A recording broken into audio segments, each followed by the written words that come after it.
یہ کہانی اس وقت کی ہے جب بنی اسرائیل میں بہت زیادہ غربت تھی۔ لوگ اپنی پیٹ پوجا کرنے کے لیے بہت زیادہ محنت مشقت کیا کرتے تھے، لیکن پھر بھی کھانے کو کچھ نہیں ملتا تھا۔ بنی اسرائیل میں ایک نوجوان رہا کرتا تھا۔ وہ نوجوان بہت زیادہ خوبصورت اور محنت کیا کرتا تھا۔ وہ گلی محلے میں جا کر کپڑے بیچا کرتا تھا، جس سے اپنے گھر کا گزر بسر چلایا کرتا تھا۔ ایک روز وہ کپڑے بیچتے بیچتے بادشاہ کے محل کی طرف چل دیا۔ جیسے ہی وہ محل کے پاس پہنچا، وہاں بہت زیادہ عورتیں موجود تھیں۔ وہ سب عورتیں اس نوجوان کے پاس پڑا کپڑا دیکھنے میں مصروف ہو گئی۔ وہ لڑکا بھی بہت زیادہ خوش ہوا کہ آج اس کا کپڑا بھی بک جائے گا۔ ابھی وہ ان عورتوں کو کپڑا دکھا ہی رہا تھا کہ محل میں ایک شہزادی کی نظر اس نوجوان پر پڑی، جو محل کی چھت پر سے اس نوجوان کو دیکھ رہی تھی۔ شہزادی کو نوجوان بہت زیادہ خوبصورت لگ رہا تھا۔ شہزادی مسلسل اس نوجوان کی طرف دیکھ رہی تھی۔ حسین شہزادی نے اپنی نوکرانی کو اس نوجوان لڑکے کے پاس بھیجا اور اس نوجوان لڑکے کو محل کے اندر بلوایا۔ نوجوان نے اس شہزادی کی طرف دیکھا۔ وہ اس نوجوان کی طرف بہت غور سے دیکھ رہی تھی۔ اس نوجوان لڑکے کے دل میں یہ خیال آیا کہ شاید شہزادی نے اس سے کچھ کپڑے لینے ہوں، اس لیے وہ بنا کچھ سوچے شہزادی کے محل میں داخل ہو گیا۔ لیکن اس کے کیا پتا تھا کہ اس کے ساتھ بہت برا ہونے والا ہے۔ نوکرانی اسے شہزادی کے پاس چھوڑ کر چلی گئی۔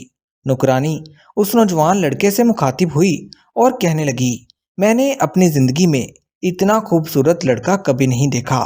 شہزادی اس نوجوان لڑکے سے کہنے لگی، اے حسین لڑکے، میرے قریب آ۔ لیکن وہ لڑکا شہزادی کی بات سننے کو راضی نہیں تھا۔ شہزادی اس نوجوان لڑکے سے کہنے لگی، تمہیں میری بات ماننی ہوگی، ورنہ تم اس محل سے باہر نہیں نکل سکتے۔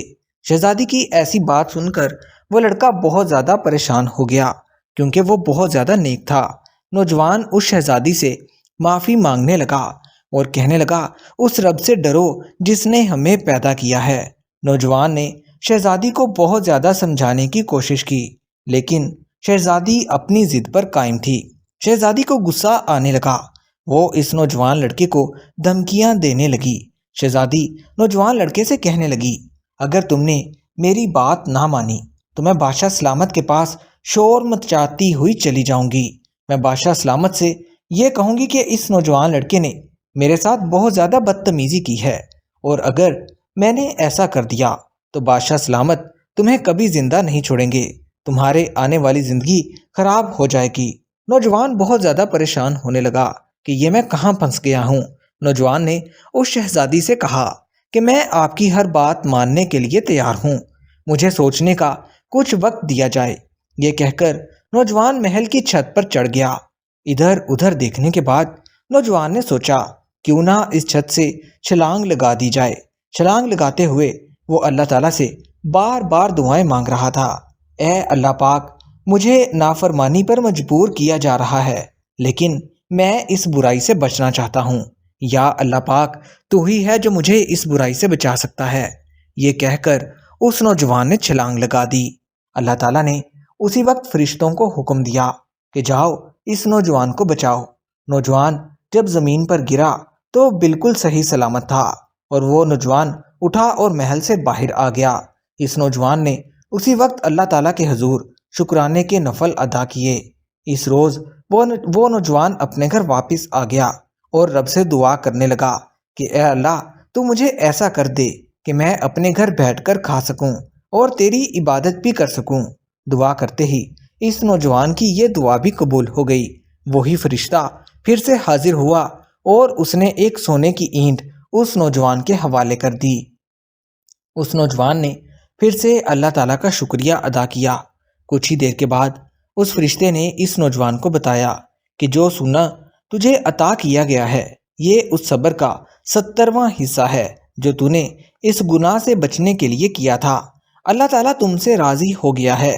وہ نوجوان اس فرشتے سے مخاطب ہوا اور کہنے لگا کہ مجھے ایسے خزانے کی بالکل بھی ضرورت نہیں ہے جو آخرت میں میرے اجر میں کمی کا باعث بنے۔